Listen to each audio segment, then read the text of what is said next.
ગામડાની મારા ભાઈબંધની બેનના લગ્ન અને અભણ દીકરી હતી અને મને કીધું કે આગલે દિવસે કાકાએ મને બોલાવીને આવી રીતે વડીલ પરિવાર મારો સંબંધ અને કે સાંઈરામ એક કામ કરી દઈશ કાલ સાંજે 4 વાગે મારી રૂપાને વિદાય કરું ને એ સમયે તું જરા ખાચવી લઈશ. તેથી મારી કારકિર્દીની શરૂઆત વિનોદભાઈ મને એમ છે હું 1000 માણસને બેહાડી દઉં દીકરીને સમજાવી રમતની વાત છે મારા માટે અને મારી બેન છે રાખડી બાંધે છે મને આપ જરાય ચિંતા કરો. પણ મેં કીધું કેમ તમે હામાં નથી આવવા માંગતા? મને કે હું રૂપાને બહુ પ્રેમ કરું છું મારી દીકરીને, હું એની કદાચ વિદાય ન જોઈ શકું અને મને કઈક એટેક આવી જાય અને મારી દીકરીનો પ્રસંગ બગડે તો બાપની વેદના હતી. અને મેં તામાં હાથો પાડી દીધી, પ્રોમિસ તો આપી દીધું સાહેબ.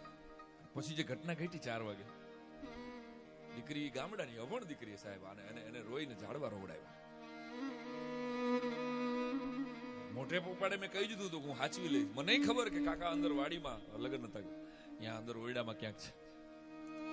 તમે માર્ક કરજો જેટલી અહીં પરણેલી બહેનો બેઠી છે વિદાય ટાણે પેલા ભાઈને મળી લે, બેનને મળી લે, બેનપણીને મળી લે અને છેલ્લે એના બાપને મળવા જાય છે.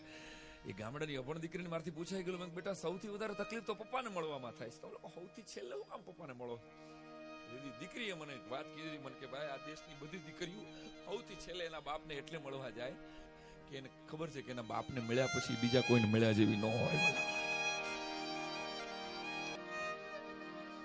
અને એ દીકરી 4 વાગ્યા સમય બરાબર એને જીત લીધી. ભાઈ પપ્પા ક્યાં છે? બાપુને બોલાવી. મેં કીધું બેટા બાપુ કામમાં છે અત્યારે વાડી ના, તું હાલ ઝડપ કર. મને કે તું બાના કાઢમાં ભાઈ હું બાપુને મળ્યા વગર નહીં જાઉં. 1 વાર 2 વાર 3 વાર થયું અને મને પગ હેઠળથી જમીન હરકવા માંડી. મેં કીધું બેટા હું આવું છું ને આવતા અઠવાડિયે પ્રોગ્રામમાં આવું છું ત્યારે હું લઈને આવીશ ને તારી ઘરે જ પ્રોગ્રામ અમદાવાદમાં. મને કે નહીં ભાઈ હું પપ્પાને મળ્યા વગર જઈશ. હવે એક બાજુથી આહુડા મારા હંતાડવાના, બીજી બાજુથી દીકરીને સમજાવવાની આખી જાન વિદાય ઉભી હતી, રાહ જોતી. એને ખબર હતી દીકરીને મારો બાપ ક્યાંક અંદર ઓરડામાં ઉભો આહુડા હારે છે. ઈશ્વરની છેડાછેડીનો છેડો ખેંચી અને ગડગડથી દોટ મૂકીને દીકરી કઠ અર્જુનના પાછામાં તીર છૂટે ને એમ નીકળી. એક બેન 3 ઓરડા હોહરવું જઈ અને જ્યાં ઉભો એનો બાપ એકલો આહુડા હારતો હતો ને સંવેદનાની ચરમ સીમા ત્યાં જઈને રીતસર કાટલો પકડે ઝઘડો કરતી હોય ને એમ દીકરી જ કહી શકે, બીજા કોઈની તેવડવારી વાત. એ બાપુ હું કઈ તમારા ઘરમાં નીકળેલો સાપ નથી, તમે મને લાકડીથી કાઢી મૂકો. ઘરમાં મહેમાન આવે એને દરવાજા સુધી વળાવવા તમે જાઓ છો, 2 દી રોકાઈને એને તમે દરવાજા સુધી વળાવવા ગયા છો. હું તો તમારા ઘરમાં 22 વર્ષ લગી રહી છું, મને દરવાજા સુધી વળાવવાની તમારામાં તેવડ નથી. હિમાલય ઓગળતો હોય ને એમ દીકરીને બાપને ઓગળવા દીધા. મેં મારી બુદ્ધિની કે કલાની કોઈ તેવડ વાળી વાત હતી કે આ દીકરીને કે એના બાપને છાના રાખી શકાય છે.